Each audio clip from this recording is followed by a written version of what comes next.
This episode of News, Games, and More is brought to you by Watchdogs Legion. Hello there. Welcome to News, Games, and More, IGN's daily live news show. For today, Monday, July 13th, I'm Damon Hatfield. I will be your host. Actually, I'm going to be Damon Hatfield every day going forward from now. Joining me today is Sydney Goodman. Hello. Destin Legary. Bam. Hey, everybody. And we have a very special guest from Ubisoft, is Yusuf Magid. Yusuf, thank you so much for joining us today. Damon, thank you so much for having me. I'm excited to be here. It is quite a coincidence that you're joining us today because Ubisoft just held its first ever Ubisoft Forward event yesterday, gave us inside looks at a bunch of big upcoming Ubisoft games. So we're going to press rewind on Ubisoft Forward, talk about all the big titles that we got to see yesterday. Lots of exciting stuff. I'm sure it must be exciting for you, Yusuf, to be able to finally share all that stuff with people. Let's see what we can talk about here. Let's start with Far Cry 6. A game I'm super excited for, big Far Cry fan. And the sort of the big villain reveal this time out is that you guys have none other than Giancarlo Esposito himself, known from Breaking Bad, Better Call Saul, The Mandalorian. He's going to be playing the villain this time out. And I guess it's a testament to how important the villains are in Far Cry games, that's how you sort of unveil Far Cry 6 as you lead into the villain. What can you tell us about his character, El Presidente?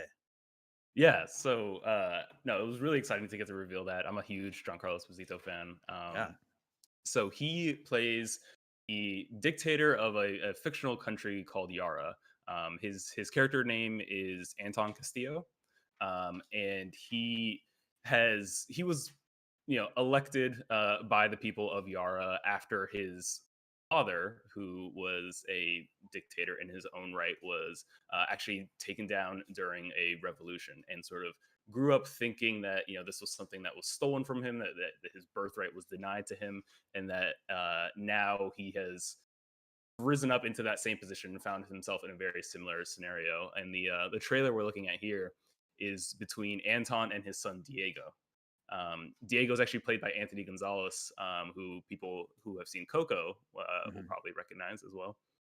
Uh, but this actually takes place shortly before the events of the game. Mm. This is Anton sort of speaking to Diego and realizing and sort of trying to prep him for to take over Yara eventually one day, to succeed him, follow in his footsteps. And in classic Far Cry villain fashion, it's this very sort of impassioned speech that Ton gives to Diego, and we're sort of left hanging in the balance of wondering exactly what Diego does at the end. He gives him this grenade and pulls the pin from it, and puts it in his hands in front of all these people, protesting in the streets. Mhm. Sydney, what was your response to the or your reaction to the Far Cry 6 announcement? So I was really excited. I am a newer Far Cry fan in terms of Far Cry 5 was the first one that I actually really invested time into. And that drew me in because of the story. I'm like super, super fascinated by cults. And here they've done it again because not only am I a really big Breaking Bad fan, and so seeing Esposito back in like a villain seat. I don't know. Does he? I feel like he always plays villains, so maybe it's not back in a villain seat, but he's so good at Well, it. I mean, yeah. Um, has me really, really excited to learn more. And I think, especially when I was watching Ubisoft Forward and seeing this, first of all, I'm not a graphics person, but I continue to be so taken back by Mm. just these cinematics. But second, like to really see that there's this truly evil and just kind of like twisted mindset in this little cinematic has me really, really excited for it. Yeah, I think a lot of times the best villains don't think of themselves as villains, and I kind of think we see that on play here with his sort of reasoning for why he's ruling his people with such an iron fist. Destin, how are you feeling about Far Cry 6? I am very excited now. When he was revealed as the main uh, antagonist, basically of the whole game, it was really really fascinating to me. He's cold, calculated. He's a megalomaniac, and just seeing what he did with his character in Breaking Bad and what he's bringing into Far Cry 6, that delivery had me hooked from the first word he spoke all the way through. Like as soon as he pulls the pin on that grenade, you're just like hanging on every word. What is going to happen at the end of this? Because the pin's been pulled, the ticking time bomb movie thing has begun. How is it going to pay off in the end? And this is just a trailer, right? So Mhm. I can't wait to see how it's implemented in the game and what that megalomania that he is just oozing is going to be like in person. Yeah, like we've been discussing, the reveal trailer really focuses on the villain. We haven't been introduced to our hero, the protagonist, yet. I don't, Yusuf, has there been any sort of information revealed about who we're going to be playing as in this game? Yeah, there actually has been. So players will play as Danny Rojas, who can be either male or female, is fully customizable, and um, is of Yaran ancestry. Lives in Hmm. Yara, is a citizen of Yara, and sort of gets brought into this revolution against Anton, against his family, and that plays out over the events of the game, obviously. But one of the actually really cool things that sort of hasn't been spoken about too much, that I'm a big fan of, I'm very excited as a big Far Cry fan, is that Danny is going back to being fully voiced. Far Cry 5 had a silent protagonist. Hmm. Now Danny will be voiced, and not only that, but cutscenes actually play out in third person now. Oh wow. So not everything is from that first person perspective. So you'll actually you'll get to see your Danny as you customize them interacting in the world. Yeah, that's really nice. It's also cool, I think, to be returning to a tropical location. I guess the last time in the series we got to explore a location like that would probably be Far Cry 3, because 5 and New Dawn were in America. 4 was in a version of the Himalayas, and then of course Primal was, Yes. set in a much older version of where Far Cry 4 was. Um, there's a theory going around that even IGN's own Joe Scrubbles was, I think, tweeting about uh, Anton's son Diego. Could he possibly actually be Voss, the villain from Far Cry 3? The reason being that apparently, if you look at pictures of them side by side, they look very familiar, and they each have a scar, I think, on their left eyebrow. It's an interesting theory. It would be really cool to see that play out. However, I think if you give it a little bit of scrutiny, it doesn't really hold up. Of course, their names are different. Nothing, of course, nothing stopping a psychotic, bad guy from changing his name. But also in Far Cry 3, I think Voss reveals his background. He just has a completely different background from where this fictional country of Yara. So I don't know, Yusuf, if you can speak to that at all. All I can say is that it's a very interesting theory. I love sort of theory crafting and seeing what people come up with. And so this was a fun one to sort of watch play out, but unfortunately I can't say more. Sure. Yusuf, how'd you retcon it so that's Voss? Like that's what we really want to know. That's the team at Ubisoft Toronto is filled with many talented writers and game developers. We also got a release date for Far Cry 6, and someone correct me if I'm wrong. I think it's the furthest out release date for a video game that we have right now. It's February 18th, 2021. It's my dad's birthday. I don't think there's any. I think it might be the only 2021 release date we have, actually. So we can all start sort of planning our early 2021 gaming sessions. We'll see. Maybe we'll still be in lockdown. Still have lots of time to be gaming. I don't know. Damn it. Put that on I the don't world. know. No. We don't know what the future holds. I don't know. Destin, do you think you'll be playing this on a next gen console?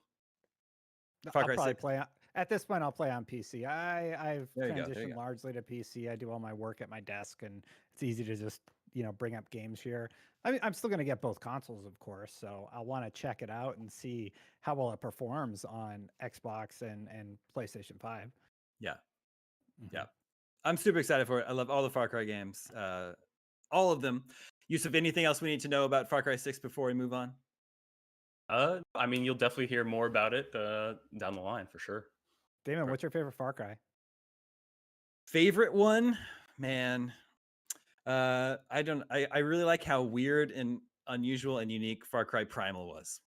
Oh, really? There's I know it's like an underrated Far Cry game, but like I haven't played any other modern video game that let me play as a caveman and run around prehistoric times. I really would have pegged you as a Blood Dragon person. I also like Blood Dragon, but it was a smaller game, so like Primal, for sure. It's like a full experience. Just feels a lot meatier, I think. But before we move on, oh, sorry, go ahead. No, I was just gonna say, at the time I thought Primal was a beautiful game. But before we move on, I was trying to think of so obviously I'm excited about Far Cry 6. I'm excited to learn more about the protagonist, but I am like enthralled by Anton. And are there any games where you get to play as that like dictator person and kind of bring humanity into them? Because what we were talking about earlier about how I don't know how genuine it is, but he's convincing himself that he thinks he's doing the right thing and trying. These people don't know happiness, I think, is like the wording that's used, or don't know what makes them happy. Like, are there any games where you actually play as the big bad? Well, there's the Tropico series, right? Where you play a dictator. I mean, it's more of like a sim game, but you're playing as like a ruthless dictator running your country. The ending is, well, I guess sort of ambiguous as to how much good you actually do in a lot of the Far Cry games when it's all said and done. But That's true. Yeah, especially Far Cry 5. No spoilers, but yeah.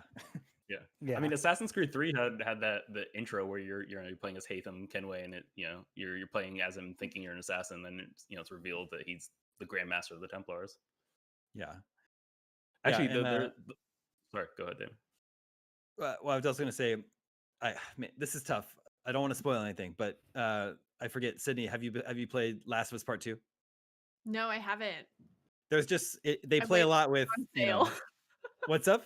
I said I'm waiting for it to go on sale. No, that's valid. There's times when the game has you take control of someone who maybe you don't like. I don't want to say too much, but it definitely plays with That's that enough idea. for me. It plays with that idea. Okay, maybe we I'm should gonna put move the on. headphones back on. It's safe now, Destin. This is safe. Okay. When are you gonna play Last of Us Part 2 so we can talk about it? I gotta get to it. Yeah, you do. Okay, let's move on to talk about Watchdogs Legion. This is another big upcoming Ubisoft game, another big open world game. Man, they have so many open world games coming up. This episode of News, Games, and More is brought to you by Watchdogs Legion, the open world action adventure set in a futuristic London that spies on its citizens and uses deadly robots to maintain order and control. You are part of the resistance, and it's your job to recruit the right team to take down this authoritarian regime. Lucky for you, you're able to recruit and play as anyone in the game, literally anyone. Every character you see is playable, from the bare knuckle fighter in the bar to the inconspicuous old lady on the park bench. You're able to recruit and play a wide range of diverse and unique characters that possess incredible abilities. But with so many people to choose from, it's up to you to discover the best of the best and recruit the right set of recruits to help you in resistance. Every character is unique and carries their own special set of quirks, but once they die, they will be gone forever. So choose wisely and make sure to keep them alive as long as possible. Take back London and join the resistance. Watchdogs Legion is available on will be available Xbox, PlayStation, PC, and Stadia October 29th. Buy it for the Xbox One and through Xbox's smart delivery. You'll automatically have the game once you upgrade to the Xbox Series X. We got to talk about this recruit any NPC feature. It almost They're seems, not NPCs. Well, yeah, I guess you're right. I guess they aren't NPCs anymore. So do I understand this correctly, Yusuf? There isn't actually a main character in this game. It's all of the other people of London that you can control. Yeah, any single person you see out in the open world in London, you can recruit and play as. That includes like guards, enemies, anyone that's in the open world that you can walk up to, you can recruit. So here's the thing, and the thing you just read, Damon, it says discover the best of the best. I'm absolutely not going to do that whatsoever. My entire team of recruits is going to be comprised of the people who I think will be the most useless, ineffective people that I could possibly recruit from my team. And I want to see what they actually have, like what they actually bring to the team. And maybe that'll make the game harder for me, but I'm game. That's my like hard mode. I think it does sound like it'll make the game harder for you. Yeah, maybe you can speak to this in greater detail, Yusuf. But yeah, the people that you're recruiting each have their own quirks or twists. Like, I believe the character might have the hiccups. Is that right? Yeah. So that which could make stealth more difficult.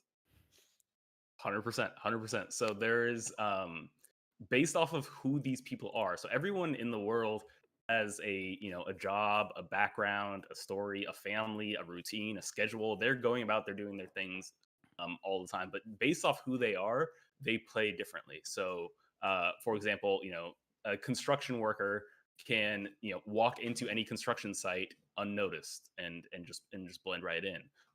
And they'll use their melee weapon will be a wrench, and they'll have a nail gun that they can use.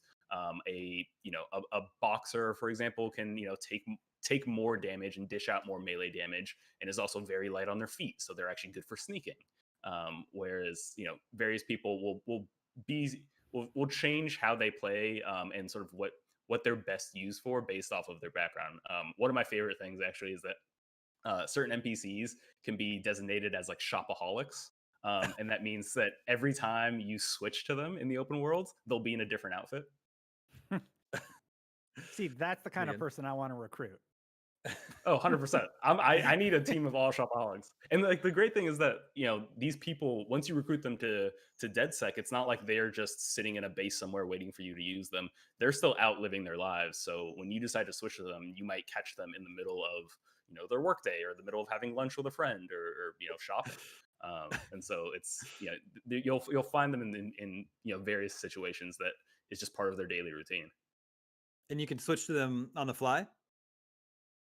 Yeah. So once you're, we're looking at here, someone's like in a mission going in, you're playing as that person at that time, and you're not switching out there. But when you're in the open world, just getting around to side activities, anything like that, you can switch to them at any time. And then the really cool thing, you mentioned in the read that once they die, you lose them. So permadeath is a feature in Watchdogs, but it's actually, it's opt in or opt out. You can choose to play with permadeath or choose not to. And if you choose not to play with permadeath, or even if you do choose to play with permadeath but you surrender, you'll end up either going to jail or the hospital. And the really cool thing is that your team actually kind of synergizes around various mechanics. So let's say you end up going to jail. If you have a lawyer on your team, they can help shorten your jail time and get you out faster. If you end up, taking damage and going to the hospital, if you have like a doctor or a nurse on your team, they can shorten your hospital stay and get you out faster. Because if you're in jail, you're in the hospital, that character you can't play as them at that point. So Destin's going to try not to have any lawyers or doctors on his team. Yeah, I mean, they've already accomplished a lot. I have a theory that even if I try and construct the most useless team possible, they're going to have talents that are unexpected. And that's why I want to try to recruit the most useless team possible and then build up their skill sets. So at the end of the day, if they survive my Team Pathetic, then they will have earned new skill sets and abilities that they can take into the real world. Oh, look at you. Just, It building sounds up, like the talents. musings of like somebody who's like psychotic. No offense Yeah, or anything, Destin, but just that's taking Destin, all yeah. of these, all of My these little band of pawns. misfits. Yeah. Okay, so we're learning about how Destin plans to play Watchdogs Legion. Sydney, what do you think about recruiting any NPC in London to join your team? Okay, so it's tough. I've been really vocal about this in the past in terms of like I am overwhelmed by open world games to the point sometimes where I just won't play it because I need a pretty relatively linear storyline for me to even get close to finishing a game. Otherwise I get distracted or I go and play something else that I don't need to make choices. Like I'm a pretty indecisive person. And I was really, really excited when this was initially announced. I was like, oh yeah, play all these NPCs. The more that it's becoming real though, I'm getting really stressed. Because it's like there's just so many choices. But then on the other hand, like I'm a really big fan of the Hitman franchise. And while you're not assuming this is at least how I'm reasoning with myself, while you're not assuming like the actual NPC, you're like stealing their outfit or whatever. And so I feel like I'm kind of connecting to Watchdogs in a similar manner where it's like, okay, I'm just like, it's like a big puzzle. I like puzzles. I can handle that. I kind of have to like talk. I know a lot of people are really excited about the open world thing, but I kind of have to like talk it smaller so that it's like contained enough that I feel like I can understand like this is the goal and this is what I'm going to do. Otherwise, I'll just never finish the game. But with that said, I am very excited about this. Yeah, it does seem very ambitious, the whole NPC thing. Yusuf, can you talk to since there isn't a main character that's being introduced, how do you start the game? Do you start the game by just picking an NPC to sort of recruit?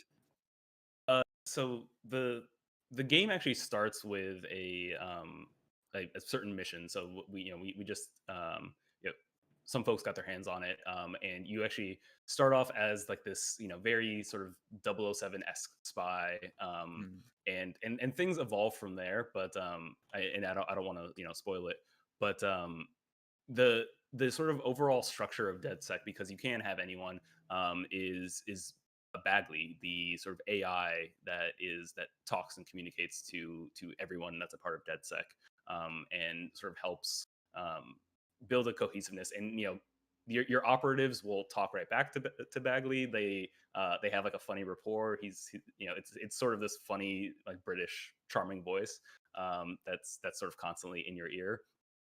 So that's sort of the the cohesiveness between everyone. But there is still, you know, very much this narrative and story playing out, that whatever operative you're playing as will be in that cutscene. They will have their own, you know, unique voice. They will deliver their own lines of dialogue. They will fit completely into that cutscene, and that applies to absolutely everyone. Well, definitely seems cool. I can't wait to try it out. Watchdogs Legion is out October 29th. Wait, question What's from up? What's Sydney. up? Yeah. Okay, so earlier in the B-roll that we were showing, it was like a drone that was dropping bombs and stuff, right?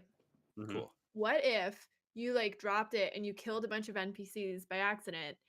Do those NPCs not spawn, so I just can never recruit them to my team? Or do they only go away if they die under like your watch? So like every NPC, like person that isn't on DedSec will say, like, they have a network within the world. So they have family members, they have friends, they go about their day, they leave work, they go home. So if you eliminate them, if you kill them, if they're a bystander when as you're trying to escape and you accidentally run them over with your car or something like that, the world will all change around that. So the way you recruit people is they all have a sort of they have feelings about DedSec. And the way the game starts is that an organization, a mysterious entity, we don't really know what it is, called Zero Day, triggers a massive explosion and frames DedSec for it. And so the people of DedSec, or the people of London rather, don't have the highest opinion of DedSec, and it's sort of up to you to help fix that and repair that as you're tracking down Zero Day. And so everybody has their opinion on DedSec. So to recruit them, you have to find out what their opinion is and try to improve it. And through that, you'll get a unique recruitment mission for everyone. They'll have a certain thing in their life, a certain thing in their world that isn't going the way they want it to, and you'll have to try to help fix that for them. And then through that, they become more amenable, and you can get them to join. But if you, let's say, run someone over, their family is not going to like DedSec anymore. Like, they're going to be really pissed at you. And so, like, if I run over someone and then I try to go recruit their brother, they're really going to hate DedSec, and like they're going to know that you killed their brother. And so the world Interesting. evolves around that. And not only that, but that person's schedule is going to change. So suddenly, instead of maybe getting, you know, drinks after work, they're going to go visit the cemetery. And so the world revolves around everyone. Well, it's definitely like a completely fascinating gameplay mechanic. I can't wait to see how it plays out. Let's pick our final game before we run out of time here. We got another update on Assassin's Creed Valhalla. Lots of gameplay from yesterday, and even more gameplay details, like the fact that you can switch genders at any time this time out. And I know this is something that you covered on Daily Fix today, Sydney. So definitely want to get your thoughts on this. But it was in an interview that IGN had with narrative director Darby McDevitt. They said you can go into the animus layer of our game. There's an option to change the memory stream. To explain why would spoil a long-running secret, but I will say the whole reason for why you can switch Eivor's gender back and forth fully embraces the often overlooked science fiction nature of our series. Yusuf, can you speak to that a little bit? I mean, Darby said it great there. You know, Assassin's Creed takes place within this world around the Animus, and the Animus, you know, allows you to replay genetic memory, and you know, it's not always 100%, you know, complete and synced, and so it you know, it can allow you to come up with some choices here or there. And in this case, you know, players have a choice at any point throughout their playthrough if they want to play as male or female Eivor.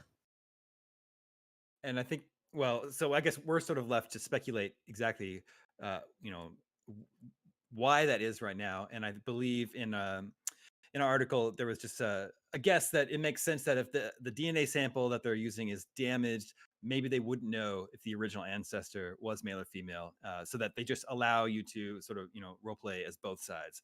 Does that sound right to you, Sydney? Yeah, I mean, I think it's great that either gender could be canon. But Yeah. I don't know.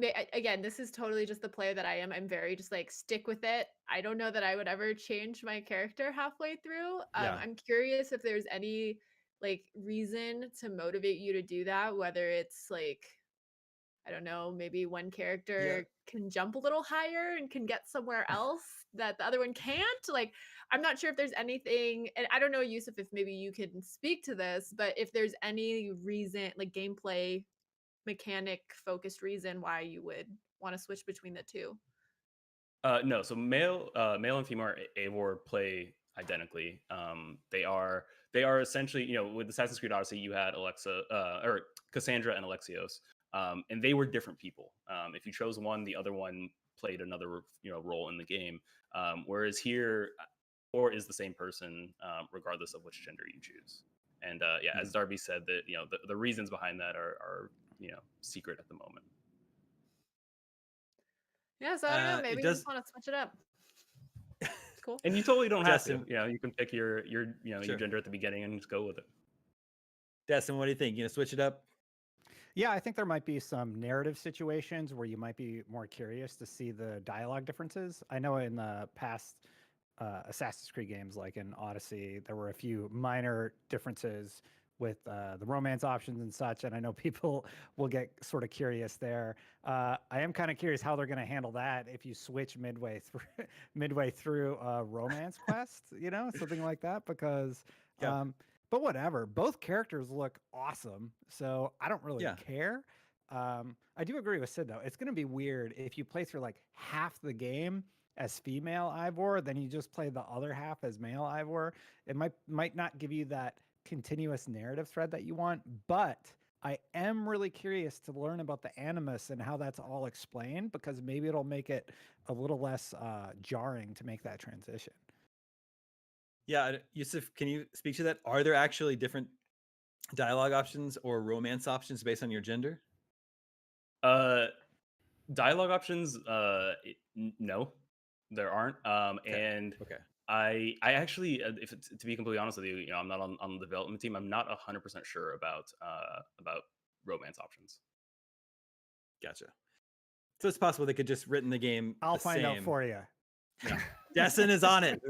I'm all over it. Detective Destin. Don't worry. Yeah. Romance options in games are like a huge search term on IGN. Our wiki team just knocks it out of the park digging into this stuff, and we did it for Odyssey, and we're definitely going to do it again for Valhalla. Shout out to John Ryan and the entire wiki team and Brandon and everybody who worked on our Odyssey guide. I mean, let me see if I can track down the answer. Okay. While you do that, we can discuss, there's a matter of the release date, November 17th for Assassin's Creed Valhalla. And while it's particularly interesting is that this is supposed to be a launch, next-gen launch game. November 17th is a Tuesday, the Tuesday before Black Friday. I don't know, Destin, is that the day or the week that next-gen consoles are out? Sure. Let's go with that. Detective Destin solves another one. Xbox, let me Google it. Series X release date. What? That's not out yet. 2020. Still 2020. Why are you Googling that? I don't know. I'm just joking around. I don't know. Yeah, I think they'll hit. You know what? I'm going to say October. Late October. Whoa. Why not? Wow. Whoa. Why is it so quick? Changing it up. Okay. Yusuf made a weird face, so I know I'm wrong now. Wait, Yusuf, you don't have to tell us if you know, but do you know? I don't think he can tell us if he knows. I know he can't, but I'm not saying to tell us the answer. It's just like, is the knowledge in your brain? The knowledge is Sydney, not just in say my a brain. date and let's gauge his reaction and guess if we're right. I'll just go through the calendar and we can put him up as like a big screen and see if his facial expressions change. When does my heart rate spike? Yeah. No, but I think I can't remember if it was NG Plus or what it was what video product for IGN that we were talking about it, but I think it's the second Friday of November. Because I think when the new consoles will come out. Because I think it'll be it's too close to Black Friday if it's just the week before. Because then, like, why not just do it on Black Friday if presumably there'll be bundles at the very least a week after its launch, where like 2 weeks feel like it's like enough time. Sydney Goodman, Friday, November 13th, 2020 is her guest. Friday the 13th. I don't know if they're superstitious or not. Destin, October 30th. Damon, you want to take a date? Yeah, I'm gonna say November 17th, the week of, On same day as Tuesday. Assassin's Creed, 3 days before Black Friday. I'm putting this on That's my my calendar. guess. I'm following up with y'all. Okay. Eustace, I do we have can any confirm, confirmation? I do, yes. So yeah, you can romance. There are multiple people you can romance in the game, and you can romance all of them as either gender. Right. Right on. Yeah, I just didn't know if there was any difference, or if the subject of your romantic involvement would be surprised if you showed up as a different gender all of a sudden. I might have to try that. Oh, Actually. that's a good point. I wonder if the Yeah. NPCs do they take note if you look differently when you Yeah. come back? But I guess it's just Yeah, a memory. or since it's all a simulation anyway, it just maybe it doesn't matter. It doesn't. Anyway, Detective important thing Destin is that strikes again. Detective Yeah. Destin is on the God, case. I need a Nobody hat worry. and a pipe. Yeah, a hat and a pipe. We'll get to the bottom of it. That brings us to the end of another News, Games, and More. Yusuf, thank you so much for joining us today and shedding light on some of these very exciting Ubisoft games. No, thank you so much for having me. It was a pleasure. It's always fun to talk to y'all.